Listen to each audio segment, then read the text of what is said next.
ಸ್ನೇಹಿತರೆ ನಮಸ್ಕಾರ. ನೋಡ್ತಾ ಇರ್ಬೋದು ರೋಡ್ ಡಿವೈಡರ್ ಬಳಿ ಯಾವ ರೀತಿ ಕಬ್ಬಣ ಇದಾಗಿ ನಿಂತಿದೆ ಅಂತ. ನಮ್ಮ ಸಂಚಾರ ವ್ಯವಸ್ಥಾಪಕರು, ನಮ್ಮ ಸಂಚಾರಿ ಪೊಲೀಸರು ಹೆಲ್ಮೆಟ್ ತಪಾಸಣೆ ಸಂದರ್ಭದಲ್ಲಿ ಹೇಳ್ತಾರೆ, ನಿಮ್ಮ ಜೀವದ ರಕ್ಷಣೆಗಾಗಿ ಹೆಲ್ಮೆಟ್ ಬಳಸಿ ಅಂತ ಹೇಳ್ತಾರೆ. ಖಂಡಿತ ಅದು ಒಂದು ಒಳ್ಳೆಯದೇ, ಯಾಕಂದರೆ ತಲೆಗೆ ಏಟು ಬಿದ್ದರೆ ಯಾವುದೇ ರೀತಿ ತೊಂದರೆ ಆಗಬಾರ್ದು ಅನ್ನೋವಂಥ ದೃಷ್ಟಿಯಿಂದ. ಸೊ ಅಂಥ ಸಂದರ್ಭದಲ್ಲಿ ಗಾಡಿ ಹಿಂದೆ ಕೂತಿರ್ತಕ್ಕಂತಹ ಮಹಿಳೆಯರ ಸೀರೆ ಆಗಿರ್ಬೋದು ಮತ್ತು ದುಪ್ಪಟ್ಟ ಆಗಿರ್ಬೋದು, ಈ ಥರ ಕಬ್ಬಣ ಇದೆ. ಇದರಿಂದ ಏನಾದರೂ ಅಪಘಾತ ಜರುಗಿ ಬಿದ್ದು ಏನಾದರೂ ಅನಾಹುತ ಆದರೆ ಯಾರಿಗೆ ದಂಡ ಹಾಕಬೇಕು ನೀವೇ ಹೇಳಿ. ನೋಡಿ, ಸುಗಮ ಸಂಚಾರ ಪಾಲನೆಯಲ್ಲಿ ಒಂದಷ್ಟು ಕಾನೂನು ಕ್ರಮಗಳು ಅನುಸರಿಸಬೇಕು. ಏನಪ್ಪ ಅಂದರೆ, ಮೊದಲು ವ್ಯವಸ್ಥೆ ಕೊಡಬೇಕು, ಅಂದರೆ ಉತ್ತಮವಾದ ಸುಸರ್ಜಿತವಾದ ರಸ್ತೆ ಕೊಡಬೇಕು.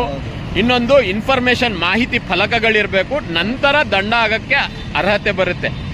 ನಾನು ಸಂಚಾರಿ ಪೊಲೀಸರಿಗೆ ಮನವಿ ಅಂತನಾದರೂ ಹೇಳ್ಕೊಳ್ಳಿ ಅಥವಾ ಏನಾದರೂ ಬಯಸಿ, ಆದರೆ ಇವೆಲ್ಲ ನೋಡಿ, ಈ ಲೋಪದೋಷದಲ್ಲಿ ಏನಾದರೂ ಅಪಘಾತ ಸಂಭವಿಸಿದರೆ ಜವಾಬ್ದಾರಿ ಯಾರ್ದು, ಹೊಣೆ ಯಾರ್ದು, ಯಾರಿಗೆ ನೇರ ದಂಡ ಹಾಕಬೇಕು ನೀವೇ ಹೇಳಿ. ಇಲ್ಲಿರೋಂಥ ಚಾಲಕರು ಕೇಳೋಣ.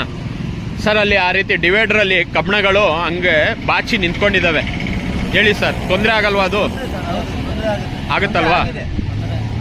ಇವಾಗ ಯಾರೋ ಆ ಕಡೆಯಿಂದ ಬಂದು ಕ್ರಾಸ್ ಮಾಡುವಂತ ಸಂದರ್ಭದಲ್ಲಿ ಸೀರಿಯಸ್ ಯಾರಿಗೂ ಅದಕ್ಕೆ ತಾಗ್ಬಹುದು, ಬೀಳ್ಬಹುದು ಅಲ್ವಾ?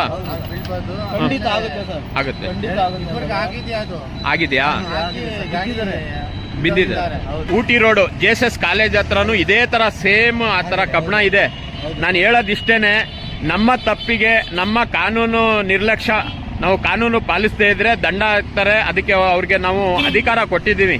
ಸಂಚಾರಿ ಪೊಲೀಸರಿಗೆ ನಮ್ಮ ಕಾನೂನು ಪಾಲನೆ ಮಾಡದೇ ಇರೋ ಪಕ್ಷದಲ್ಲಿ ದಂಡ ಹಾಕಕ್ಕೆ ಅವ್ರಿಗೆ ಅಧಿಕಾರ ಇದೆ.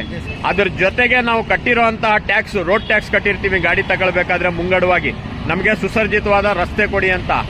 ಆ ಹೊಣೆ, ಆ ಜವಾಬ್ದಾರಿಯಲ್ಲಿ ಲೋಪದೋಷ ಆದಾಗ, ಕರ್ತವ್ಯ ಲೋಪ ಆದಾಗ ಜವಾಬ್ದಾರಿ ಹೊತ್ತು ಯಾರು ದಂಡ ಕಟ್ತಾರೆ, ಯಾರು ಹೊಣೆ ಹೊರ್ತಾರೆ, ಇದೇ ನನ್ನ ಪ್ರಶ್ನೆ.